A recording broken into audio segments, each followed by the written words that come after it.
এবার আমরা আরেকটা টাইপ সম্পর্কে দেখব। অঙ্ক যত বড় হোক সমাধান কিন্তু সেকেন্ডেই। তাহলে আমরা দেখে আসি। যেমন এই একটা অঙ্ক বলছে ট্যান ওকে সাইন ইনভার্স 4/5।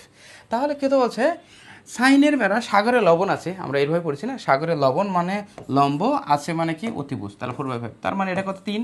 3 কী করে আসছে এরকমভাবে, অতিভুজ স্কোয়ার মাইনাস লম্ব স্কোয়ার, তার মানে √9 মানে 3। ক্লিয়ার? তাহলে 3 মানে 3 হয়েছে। এখন এই সবগুলো এক জাতীয় করে দেবো, তাহলে পরে কাইটে দেবো তাই। ঠিক আছে? তারা টেরা লম্বা ভূত, লম্ব কত হচ্ছে 4, আর কত ভূত মানে ভূমি কত হচ্ছে 3। টিক ডিস কাটে গেল 4/3, রাইট অ্যান্সার ইজ 4/3। এখন নেক্সট আরেকটা দেখে আসি।